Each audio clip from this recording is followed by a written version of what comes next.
औज़ुबिल्लाहिमिनश्शैतानिर्रजीम बिस्मिल्लाहिर्रहमानिर्रहीम। मोहतरम ख़वातीन व हज़रात, डॉक्टर आसिफ इज़हार आपके साथ मेडिसिन नॉलेज के हवाले से एक और वीडियो लेकर, और आज मैं बात करने लगा हूँ एक बहुत ही इंपॉर्टेंट ड्रग यानी रिफैक्ज़ामिन की। रिफैक्ज़ामिन जो है आजकल पूरी दुनिया में इसका इस्तेमाल बहुत ज़्यादा हो रहा है। रिफैक्ज़ामिन के बारे में मैं आपको बताता हूँ कि ये क्या चीज़ है, बुनियादी तौर पर इसके साइड इफ़ेक्ट्स क्या हैं, कौन लोग इसका इस्तेमाल कर सकते हैं, कौन इसका इस्तेमाल नहीं कर सकते और इसके पॉसिबल साइड इफ़ेक्ट्स क्या हैं। सो रिफैक्ज़ामिन जो है वो बुनियादी तौर पे एक नॉन सिस्टेमिक एंटीबायोटिक है जो कि विदाउट एब्जॉर्प्शन, बगैर एब्जॉर्ब हुए आप जब उसको लेते हैं तो ये आपके गट में जो बैक्टीरिया हैं, ई कोलाई हैं और मुख्तलिफ किस्म के और बैक्टीरिया हैं उनको टारगेट करता है। और उनको कैसे टारगेट करता है, इसका मैकेनिज्म ऑफ एक्शन बहुत आसान है। ये बैक्टीरिया के जो डीएनए है उसके बीटा सब यूनिट को वहाँ पे जो डीएनए पॉलीमरेज चेन रिएक्शन होता है उसको टारगेट करता है, उसको रोकता है, और इस वजह से जो बैक्टीरियल डीएनए की सिंथेसिस हो रही है वो ख़त्म हो जाती है। और जैसे बैक्टीरियल डीएनए की सिंथेसिस ख़त्म होती है, बैक्टीरिया खुद ब खुद आपके गट से इरेडिकेट हो जाता है, ख़त्म हो जाता है। लेकिन जिस तरह मैंने पहले जिक्र किया कि ये एक नॉन सिस्टेमिक एंटीबायोटिक है जो कि सिर्फ लोकली इसका इफेक्ट है, यानी गट के अंदर जहाँ पे ये ड्रग फिजिकली मौजूद होगी वहाँ पर ये इसका अमल जारी रहेगा और ये बैक्टीरिया को किल करेगा। लेकिन खुदा न खास्ता अगर आपको कोई ऐसा इन्फेक्शन है जो कि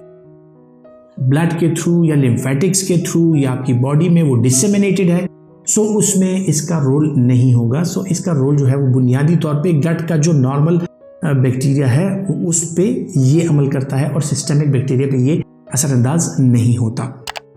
इस वजह से इसका यूज़ जो है वो लिमिटेड है, यानी इसका यूज़ जो कराया जाता है वो हेपेटिक एनकेफेलोपैथी के पेशेंट्स में कराया जाता है। और हेपेटिक एनकेफेलोपैथी के पेशेंट्स जो हैं उनमें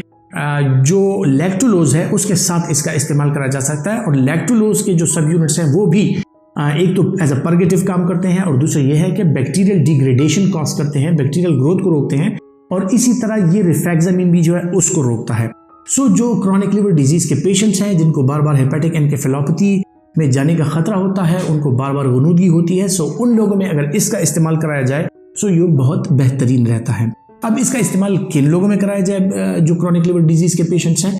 खुसूसन उन लोगों में ख़वातीन हज़रात क्रॉनिक लिवर डिजीज़ के वो पेशेंट्स जो कि रिसेंटली उनको कोई अपर जीआई ब्लीड हुआ है या वो कॉन्स्टिपेशन का शिकार हो गए हैं, सो आपने उनको लैक्टुलोज देनी है। और या अगर वो प्रोन है हेपेटिक एनकेफेलोपैथी को, यानी उनमें कोई सिस्टेमिक इन्फेक्शन ऐसा है जिसके ज़रिए वो आप एक प्रोन हो जाते हैं हेपेटिक एनकेफेलोपैथी को, और आप चाहते हैं कि हेपेटिक एनकेफेलोपैथी के चांसेस जो है वो कम से कम हो जाए, सो आपको दो स्टेप्स करने होते हैं कि एक तो उनको परगेट करना होता है कि उनका गट खाली हो जाए, और उनके गट का जो बैक्टीरिया है उसको किल करने के लिए आप एक नॉन सिस्टेमिक एंटीबायोटिक का अगर सहारा लेते हैं, दैट इज रिफैक्ज़ामिन।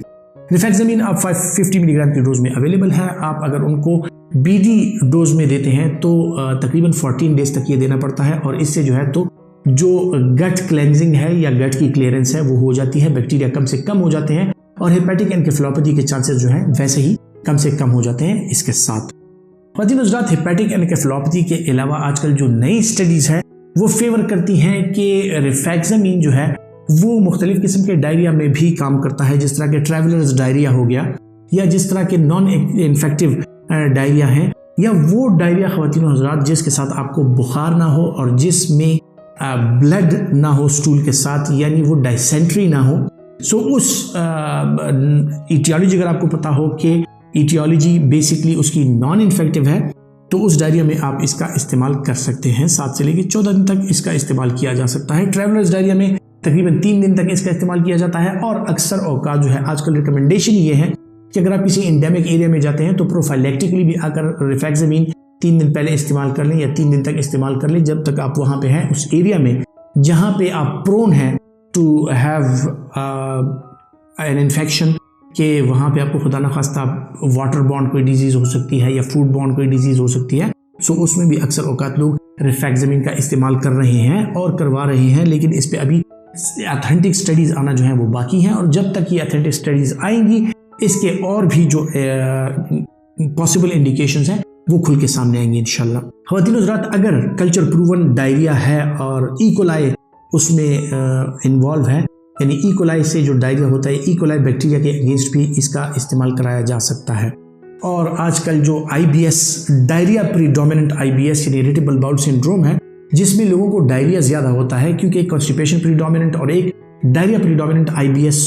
होता है। सो अगर डायरिया प्रीडोमिनेंट IBS है तो इसमें भी इसका रिफैक्सामिन का इस्तेमाल आप तकरीबन 2 हफ्ते तक करवा सकते हैं। ये एज आ सेफ ड्रग काम करती है। ख़वातीन हज़रात, जो लोग रिफैक्सामिन का इस्तेमाल करते हैं उनमें पॉसिबल साइड इफ़ेक्ट्स क्या हो सकते हैं? उनके पॉसिबल इफ़ेक्ट्स जो हैं वो एंजाइटी हो सकता है, इसके साथ डिप्रेशन कॉज कर सकता है, इसके साथ टिनाइटिस कॉज कर सकता है, और जो लोकल इसके इफ़ेक्ट्स हैं उसमें एब्डोमिनल पेन का होना या टेनिस्मस का होना, यानी आपका बड़े पेशाब के साथ जब आपको दर्द फील होने लगे और पखाने की जगह पे जब दर्द हो तो उसको टेनिस्मस कहा जाता है। तो इसके साथ टेनिस्मस भी हो सकता है। कुछ लोगों में ये पेरिफेरल एडिमा भी कॉज करता है, यानी बहुत से लोग अगर इसका इस्तेमाल करते हैं और ज़्यादा से तक करें तो इसके साथ जो है तो उनके पाँव में भी सूजन आ सकती है। जिस तरह के एम्लोडिपिन वगैरह के साथ या मुख्तलिफ किसी भी ड्रग के साथ एसोसिएटेड है, उसी तरह जो पेरिफेरल एडिमा है वो रिफैक्सामिन के साथ भी एसोसिएटेड है। बहुत अरसे तक अगर रिफैक्सामिन का इस्तेमाल करा जाए तो रिफैक्सामिन जो है न्यूरोपैथी भी कॉज कर सकता है, तो इसका इस्तेमाल लंबे अरसे तक नहीं करना चाहिए। इसके अलावा कुछ लोग अगर रिफैक्सामिन को या इसके कंटेंट्स को सेंसिटिव हो तो वो इसका इस्तेमाल बिल्कुल ना करें, क्योंकि उसके साथ उनको स्किन रैश भी हो सकता है और एलर्जिक रिएक्शन भी हो सकता है। प्रोलॉन्ग अरसे के लिए अगर रिफैक्सामिन का इस्तेमाल किया जाए तो वेट गेन और माइल्जियाज यानी आपके मसल्स और पट्ठों का दुखना जो है वो भी इसके साइड इफ़ेक्ट्स में शामिल है। ख़वातीन, जिस तरह का मैंने अर्ली जिक्र किया कि कौन से लोग हैं जो रिफैक्सामिन का इस्तेमाल बिल्कुल नहीं कर सकते, ये वो लोग हैं जिनमें कोई इस तरह का इन्फेक्शन हो जो कि डिसेमिनेटेड इन्फेक्शन हो, पूरी बॉडी में हो, या उनके गट में जो है तो ट्यूबरकुलोसिस हो और ट्यूबरकुलोसिस की वजह से उनको डायरिया हो रहा है, या डायरिया जो है सीलिएक डिजीज़ की वजह से हो रहा है, या इस डायरिया में अगर ब्लड शामिल हो जाए यानी डायसेंट्री है, या इकोलाई के अलावा और कुछ ऐसे ऑर्गेनिज्म हैं जो कि ससेप्टेबल नहीं है रिफैक्सामिन को, तो इस सूरत में रिफैक्सामिन का इस्तेमाल जो है वो बिल्कुल कॉन्ट्राइंडिकेटेड है और नहीं करना चाहिए। सो मेरी बात का मतलब ये है कि आप खुद इस बात का इदराक नहीं कर सकते या खुद इस बात का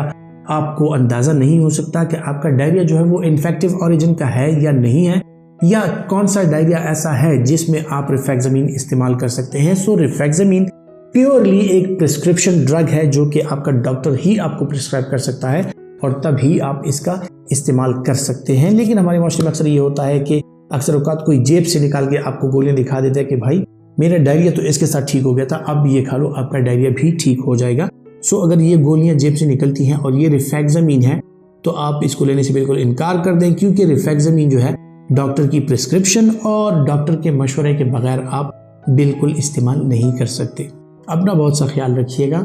अल्लाह हाफिज़।